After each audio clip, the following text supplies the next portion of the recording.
my tractor through your haystack last night. I threw me pitchfork at your dog to keep quiet. Welcome to Challenging Tuesday Chats, and today we're actually live. It's brilliant. I know I've met you, but such is my experience and age, I can't remember who you are. Who are you? So I am Graeme Booth, and I am at Forest Prep in Royal Timpley. Royal Timpley? Royal Timpley. Is that the same as it's Sale or Trafford? Or? Oh no, there's a very clear border there, Gregg. So we are on the greener grass and the good side of the road. Do you need a passport or anything like a royal seal to get into Royal Timpley? I don't think so, but that's actually not a bad idea, and something that maybe the council could consider, and I'd be happy to help them with their applications. So, Mr. Booth, yes. What's your current role? So my current role is deputy head at Forest, which can mean hatching chicks, it can mean sorting out lunch queues, it can mean trying to work the intercom when it doesn't work, so a bit of everything really. But deputy head, don't you therefore do absolutely everything that the head doesn't want to do? Yes, That's absolutely everything. So much so this morning I actually drove the head to work. So I would completely agree with you there, Greg. But this is going to change soon, though, isn't it? It is, and it's what we call payback time.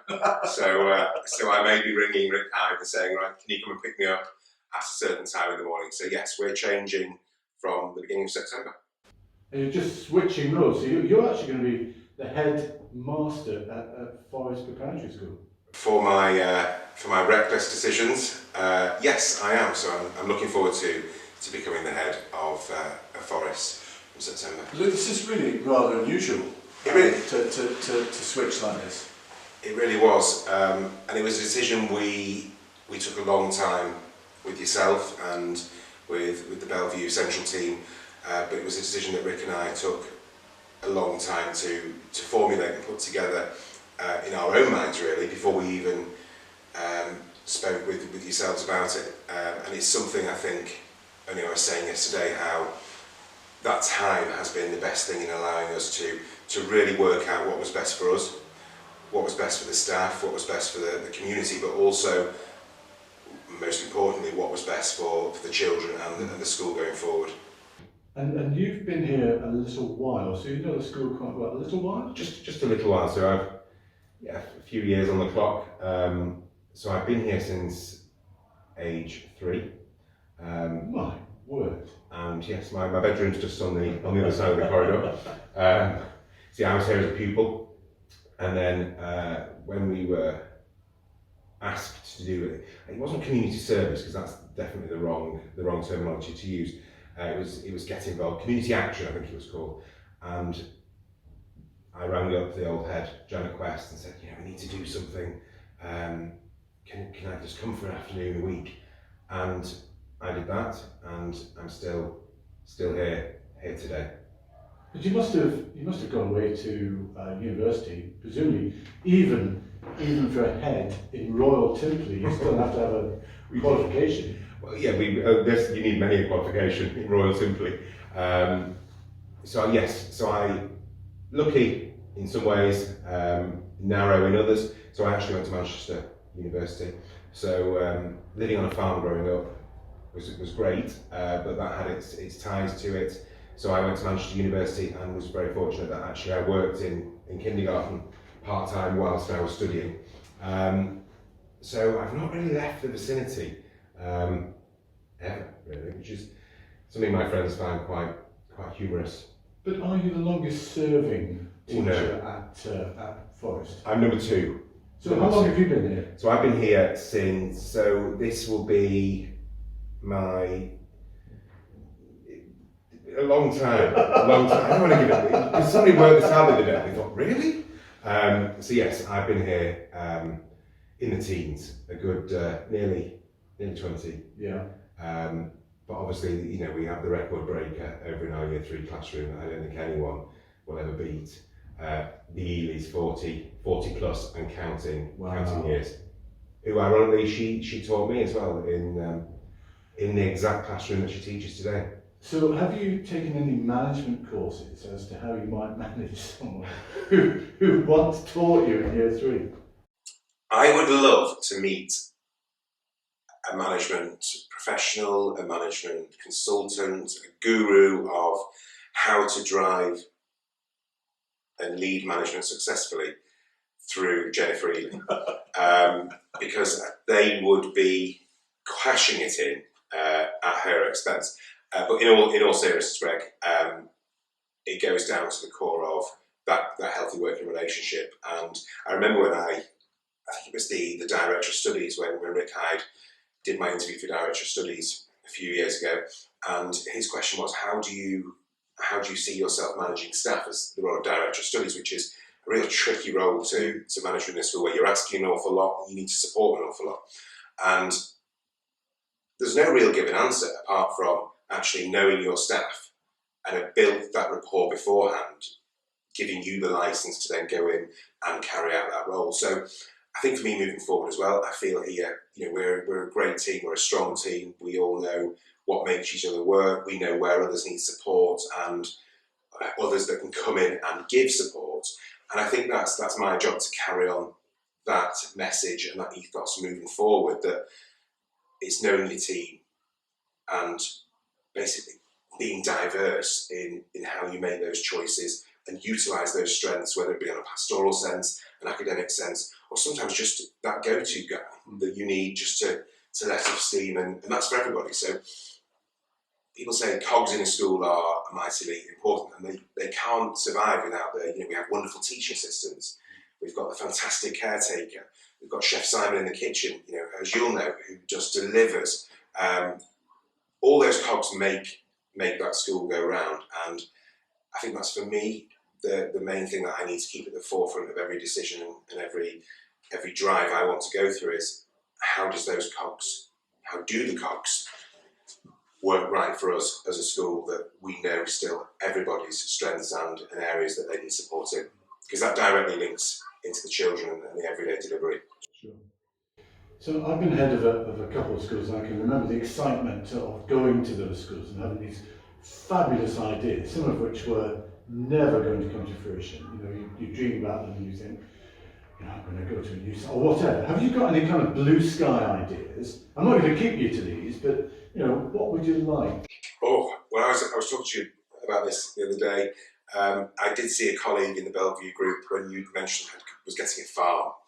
That is my dream. I'm not sure what the neighbours would think about, donkeys braying and cocks crowing, but that I would love. We've got chickens, we've got the tortoises. I actually researched last night, how many goats can you get on amount of acreage that we have? So I'd love something like that, just to, the children just absolutely love it. It's good for their downtime and their whole well-being. There is one big thing that I'd love to do, that I'm going to keep under wraps between me, you and these four walls. But as I told the staff when we made this announcement, it was a big thing for the community. Yeah. Like you say, it was quite a unique thing. Is there are things we want to do better, we want to move on with, but at the core of every decision, it will be the Forest way that drives that. And I think with the different things that we have moving forward, that will still be at the heart of everything that we do. So there are a couple of biggies, shall we say. Well, we'll look forward to hearing about those perhaps in times to come. You mentioned the Forest way, and I've heard you talk about this before. What is the Forest way? I don't know. Because it's one of those questions, and we get asked, well, what's the Forest way? What's the Forest way? And I would say, I don't know. The only way you're going to know is if you step through that gate, and once you know, you will definitely know, and you'll pick up on it. There's so many different strands and elements that come into the Forest way, and I always feel when I try and explain it, one doesn't give service to another one. It doesn't justify it fully how we want it to be justified. So the Forest way is a lot through image, a lot through action, a lot through picture that can summarise what we do here as Forest, and it brings every bit of school life in. There's nothing worse than when you hear people say, "Oh, I hated my time at school." Honestly, I'm still stuck here. That's just the worst thing that anybody can ever say. The Forest way for me is something that comes from the heart and it pours out, and that spreads to everybody else as well. And I feel, when we've had inspections here before, and they, as you'll know, they'll say to you, right, can you show us your behaviour record, please? And I was like, oh no. So I'll get the behaviour record out, and they'll say, but you've not filled it in. And I said, that's because we haven't actually had any issues. And at the beginning of the inspection, they're a bit sceptical. They think, right, this guy's got something to hide here now. Of course you've got the behaviour. Absolutely. And actually, the nicest thing is the last two inspections, when they've come to give the feedback on the final day, as every SLT waits for those famous words to come out, they turn and say, when we ask you about the behaviour log, we now know what you mean, because it's a trend. We tend to do it the other way around. So everyone comes in here, this is the Forest way, you will adopt the Forest way by being a Forester. If you're not seen to do that, you kind of stand out like a sore thumb, so you better start doing that. And that's just what's rolled for years. And I think we've just made it a lot more prevalent now by branding it the Forest way. I know the world of Twitter and social media, they love a hashtag. And we were thinking, what can we use for a hashtag on Twitter? We need something. And it was one day in my classroom, and there was a year 6 boy and a reception girl. They'd left their buddy time session, and they were just walking back to the classroom and just holding hands. And I just captured it from my classroom, and I said, that's the Forest way. Not prompted, it's a natural behaviour, it's a natural will and want, and that's how the Forest way became a lot more of a thing, if you like, and hopefully something that will continue for generations to come. So it's a bit of a spirit, isn't it? Absolutely. A bit of an ethos. And as you know, I'm education director here. And what I found is that the children are incredibly polite, will never go through a door ahead of you. And that's really noticeable. They're smiley. They always say hello, which is great. But I also know there's a massive resilience in there. Your 11 plus results are fabulous. So I know what you do, and you as a teacher do in year 5, and that their results there. So yeah, let's hope that more people come and find out what the Forest way is. So we've had, as you know, Graeme, we've had, well, all of us have had this difficult time over the last 2 years. We're just, hopefully, fingers crossed, touching veneer, we're moving out of it. Looking back on that, is there a silver lining in that you're going to take through into your headship somehow? We were quite unique with our situation here at Forest, because through one thing and the other, I found myself one day suddenly thinking, right, you're on your own now. Because you became acting head. I came acting head in the middle of it. I think the biggest thing for me is take a risk. I think beforehand we were very much of a mindset of, oh, if we do that, will it upset the apple cart there, or will it cause controversy? Whereas we've just been through 2 years, like you say, definitely the last 16 months of complete unknown. We were told we were getting daily updates while we were trying to run a school with children in it. We'd have to wait for 8 o'clock in the morning to see what we could do and what we couldn't do for that day ahead. There was no time for thinking too much. You had to act on common sense. You had to act on spirit. And I think that was something I learned personally, that the silver lining from that is sometimes go with what your heart's telling you and your head's telling you, and take that risk. Be bold, take the risk. We did the pop-up pre-prep. Who would have ever thought, I'd be turning around to Mrs. Wardle one night saying, how do you fancy moving out? And down the road, you're going into a sports club, but don't worry, you've got 2 Astros and a cricket pitch. And at first I'm thinking, what am I saying here? What am I actually asking somebody to do? A colleague who I've worked with very closely over the years. And between us, we did it. And the crux of everything is those children really not only gave them further enrichment, they loved it, and they strived from every single second there. That allowed us to bring the rest of the school back as well. So it was a knock-on effect. It all formulated well. So my main thing is sometimes, don't be reckless, but take a risk, be bold, think outside the box. And the whole point behind it is that you have the children's outlook, the children's interest at heart by doing that, and it gives them that opportunity to be risk takers as well. Yeah. Well, I popped down to the pop-up prep a few times, and the other thing that happened was that the link in with the community, wasn't it? Mm. Because the sports club was not able to make any revenue. We were able to help them out a little bit about that. But then there seemed to be a bond actually between the people who were running the sports club and the children. You know, and that was the nice thing. I remember speaking to you saying, can we do this? You know, we've got different things to look into, legalities and things.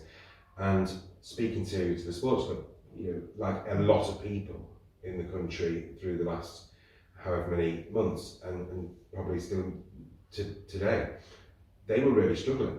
They couldn't have any, not only the sports side, but the facilities hire. Yeah. They were literally running on the skeleton.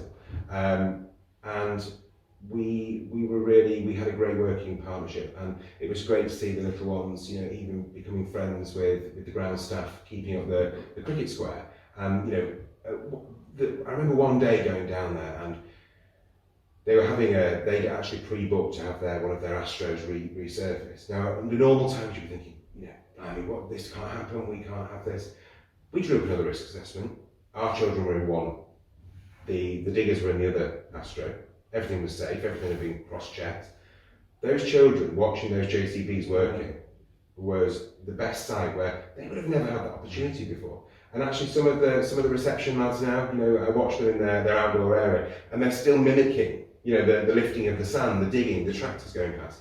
And I think, you know, as much as it's been a world of education that we'd never really like to repeat, there's so much we can take from it. So much. That was a fabulous experience. Now, I've come to Forest today on brand. I love it. It's very impressive. What happened? Well, the last time one of your colleagues from head office was here, I was dressed in this attire, and he said we looked like I was going to the Riviera. So we've actually got, talking about being diverse, so we would normally go on residential to France, so obviously we can't do that at the moment. So France has come to Royal Timberley today. So my class will be currently having a French breakfast, followed by bulls on the front lawn. They're doing papier-mâché Eiffel Towers, and this is my Riviera outfit, ready for me to go and join in the celebrations in French. Well, I do hope you've got a hat to go with it. Yeah, and a stick-on moustache as well, which is probably the best moustache I could ever grow. Look, let's play a game. Okay. I know you love I've been thinking about this, Greg. Right, here we go. You ready? Yeah. Sheep or pig? Oh. So somebody who lived on a farm and had both animals. Now this is tricky. I love pigs, but you'd be shocked. I hate the smell of pigs. I have a real issue with the smell of pigs. I did have my own flock of sheep. Sheep. Disco or opera? Disco every time. I just knew that was coming. Every single time. See that flash of, I'd love to be on the floor. I would. Onion sandwich. Onion sandwich. I used to love onion sandwich. Just onions? Onions and salt. Onion sandwich or toast and marmite? Oh, blimey. Oh, really? Can we not have something to the No, it's an either or. I have to go for onion sandwich with plenty of chewing gum to follow. Wrestling or boxing? Boxing. Bank statement online or paper? Let's save the trees. Online. Okay. Gavin Williamson. Cool. Or Nicola Sturgeon? Oh, blimey. Well, after what she's just done with us Manx. Oh, yes. Yeah. It's all right for them to come down to Wembley, but we want to go to Balmoral for the weekend. And you get the odd invite there, don't you? I do. Yeah. Oh, yeah, like that. Royal Timberley, yeah. Gavin Williamson, I mean, come on. It's a tricky one. Really tricky. But you are going to become a head, so you don't have decisions like this every day. Yeah. Oh, Nicola Sturgeon. Maths or English? Maths. Working in an office with someone you don't like, but who's incredibly tidy. Ooh. Or working in an office with someone that you do like, who's really untidy? I would say, for any of my colleagues, I'm branded with a bit of OCD, so I actually have a handheld hoover to my name in my classroom, and my class are taught how to use a handheld hoover. So I'd rather be stuck in an office with somebody who's untidy that I'm happy to clean up after, or have a good laugh with at the same time, so definitely option B. Right, so I asked that, as you know, because of the current headmaster. Oh, unbelievable. Yeah, so Unbelievable. you're going to have to change that office. Luckily, the Year 5 teaching assistant is the queen of clean, so she's already prepping him with labels and everything else that's required. Brilliant. And final question. You know which one I it know is? what this one is. Porsche Cayman or Land Rover Defender?